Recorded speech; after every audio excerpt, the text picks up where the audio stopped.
Assalamualaikum warahmatullahi wabarakatuh. Apa kabar teman-teman semua? Semoga kita semua selalu dalam lindungan Allah ya.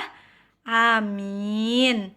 Alhamdulillah teman-teman, hari ini kita bertemu lagi di Sentral Sosial Budaya dengan Bu Aina dan masih dengan tema ekosistem dan subtema gurun dan stepa. Nah, teman-teman, ada yang tahu apa pengertian gurun? Baik, Ibu akan beritahu ya. Pengertian gurun adalah disebut juga daratan kering karena klasifikasi gurun berdasarkan tingkat kekeringan di suatu wilayah. Nah, suatu daerah di mana curah hujannya sangat sedikit, yaitu kurang dari 250 mm per tahun. Nah, sifat udaranya kering dan hampir tidak ada tumbuhan yang hidup. Nah, seperti itu ya teman-teman. Nah, kira-kira teman-teman ada yang tahu ciri-ciri gurun? Baik, Ibu akan beritahu ya ciri-ciri gurun. Yang pertama, memiliki curah hujan yang sangat rendah. Benar. Kemudian yang kedua, keadaan tanah sangat tandus. Masya Allah. Kemudian yang ketiga, tidak dapat menyimpan air. Masya Allah. Kemudian yang keempat, kelembapan udara sangat rendah. Yang kelima, suhu lingkungan di beberapa gurun bisa sangat panas. Kemudian suhu di siang hari mencapai 60 derajat Celcius.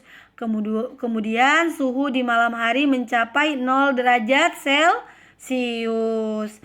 Nah, tidak hanya itu saja teman-teman, ternyata gurun juga memiliki manfaat. Nah, kira-kira manfaat gurun apa? Manfaat gurun apa saja ya? Nah, kita bisa lihat di sini. Manfaat gurun yang memiliki cuaca panas sehingga tidak banyak hewan atau tumbuhan yang dapat bertahan hidup. Nah, namun cangkang tebal kura-kura gurun berfungsi untuk membantu mengurangi kehilangan air. Nah, Masya Allah ya teman-teman, ternyata di gurun juga memiliki manfaat. Nah, kira-kira teman-teman, hewan yang tinggal di gurun. Nah, kira-kira itu hewan apa saja ya? Pastinya teman-teman ada yang sudah tahu ya? Iya, benar. Hewan yang tinggal di gurun yang pertama itu onta. Onta ini pastinya teman-teman sudah pernah mendengar atau melihat langsung ya. Nah, di sini terdapat onta dromedari. Nah, kemudian yang kedua, tidak hanya itu saja teman-teman. Ternyata hewan yang tinggal di gurun juga terdapat ular viper bertanduk. Nah, Masya Allah ya teman-teman, ini adalah nama-nama hewan yang tinggal di gurun. Kemudian tidak hanya itu saja teman-teman, terdapat juga burung onta. Nah, ini adalah nama-nama hewan yang terdapat di gurun. Nah, kemudian juga terdapat anjing liar Afrika.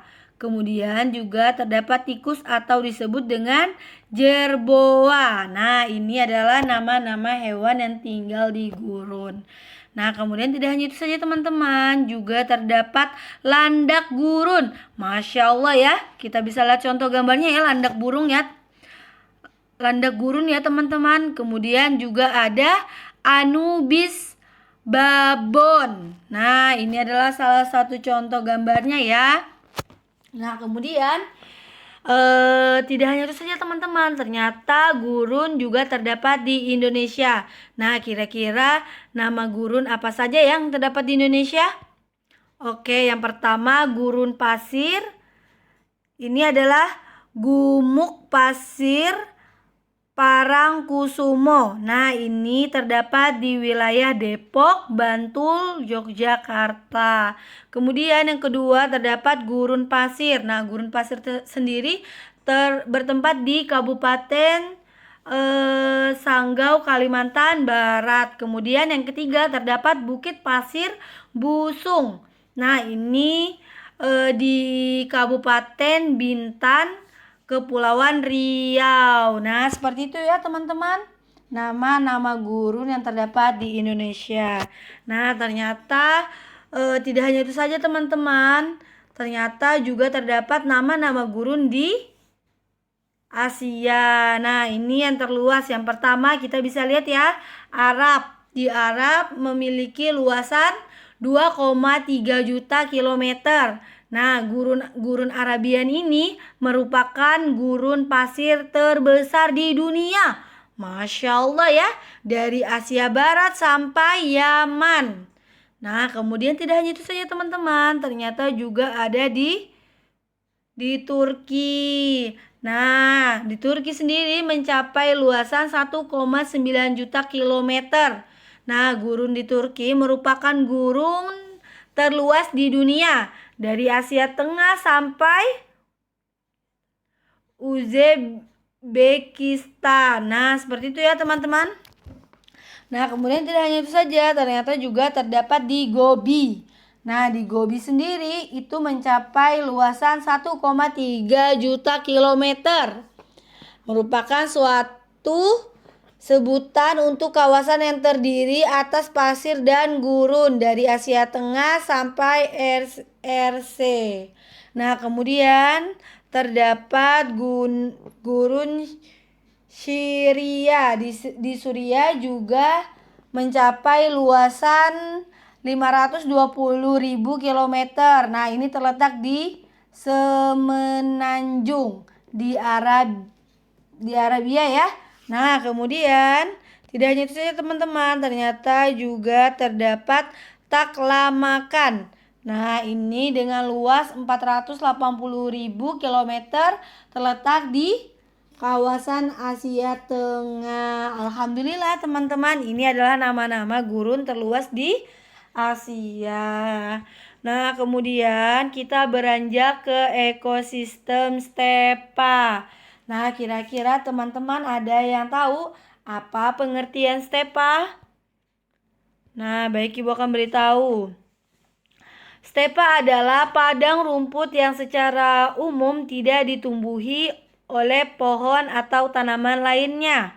Nah, stepa berbentuk semi gurun dengan rumput atau bisa juga semak yang menutupinya. Hal ini tergantung dari musim serta garis lintangnya ya. Nah, seperti itu teman-teman. Ini adalah pengertian stepa. Kemudian di sini juga terdapat ciri-ciri stepa. Nah, kira-kira teman-teman ada yang tahu ciri-ciri stepa terdapat apa saja?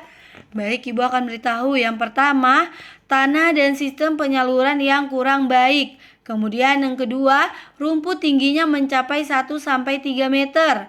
Yang ketiga, suhu udara di siang hari mencapai 45 derajat Celcius.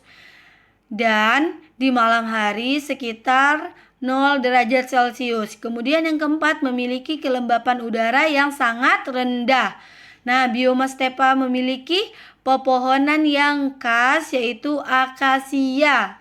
Kemudian merupakan padang rumput yang beriklim sedang. Kemudian di Indonesia, daerah yang paling banyak memiliki stepa adalah Nusa Tenggara Timur. Nah, kemudian tumbuhannya vegetasi rumput yang luas. Nah, seperti itu ya teman-teman. Ini adalah ciri-ciri stepa. Nah, kira-kira manfaat stepa sendiri apa saja ya teman-teman? Ada yang tahu? Iya, benar. Yang pertama mencegah tanah longsor. Benar. Yang kedua, erosi tanah. Yang ketiga, menjadi rumah berbagai macam binatang. Kemudian yang keempat, menjadi rumah berbagai macam tumbuhan. Nah, seperti itu ya teman-teman. Ternyata ini adalah manfaat stepa. Nah, kira-kira teman-teman, jenis flora pada bioma stepa itu terdapat apa saja ya? Nah, ini jenis flora pada bioma stepa. Kira-kira yang pertama, pohon akasia. Nah, ini tadi sudah Ibu bahas ya. di ciri-ciri. Nah, ini terdapat pohon akasia. Kemudian yang kedua, semak belukar. Nah, ini adalah dua jenis flora pada bioma stepa ya teman-teman. Nah, tidak hanya itu saja teman-teman, ternyata jenis fauna pada bioma stepa juga terdapat ya. Nah, kira-kira nama-nama fauna pada bioma stepa itu apa saja ya? Baik, Ibu Aina akan beritahu ya. Jenis fauna pada bioma stepa yang pertama terdapat rusa. Nah, kemudian yang kedua terdapat antelop. Kemudian yang ketiga terdapat kanguru. Kemudian yang keempat terdapat harimau. Nah, tidak hanya itu saja teman-teman, ternyata juga terdapat ular. Kemudian yang terakhir terdapat singa. Nah, ini adalah berikut nama-nama fauna pada bioma stepa. Nah, dan masih banyak lainnya ya teman-teman. Jenis fauna pada bioma stepa.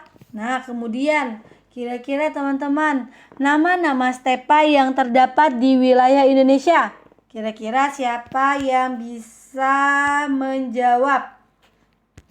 Iya, benar. Yang pertama kita bisa lihat di sini ya. Seperti di ciri-ciri tadi terdapat di Pulau Nusa Tenggara Timur. Nah, ini merupakan padang rumput yang beriklim sedang.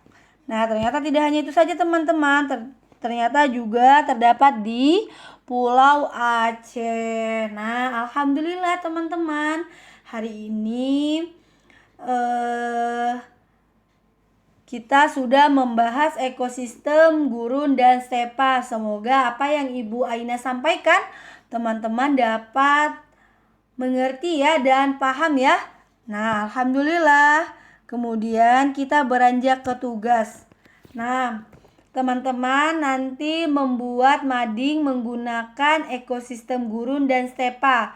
Nah, pastikan ada gambar hewan yang terdapat di gurun dan stepa ya. Nah, kemudian teman-teman pastikan teman-teman menulis nama, tanggal, kelas, dan sentra sosial budaya pekan ketiga. Nah, teman-teman nanti boleh menuliskan ciri-ciri gurun dan stepa. Kemudian 2 nama gurun yang terluas di Asia. Nah, kemudian yang ketiga teman-teman tuliskan 2 jenis flora dan 3 fauna pada bioma stepa. Nah, kemudian yang keempat, tulis 1 nama gurun dan 1 nama stepa yang terdapat di Indonesia. Nah, ini adalah tugasnya ya teman-teman. Nanti teman-teman boleh pastikan teman-teman nanti boleh tulis di belakang gambar. Oke teman-teman. Alhamdulillah, terima kasih teman-teman. Ibu tutup dengan salam. Assalamualaikum warahmatullahi wabarakatuh. Sampai jumpa.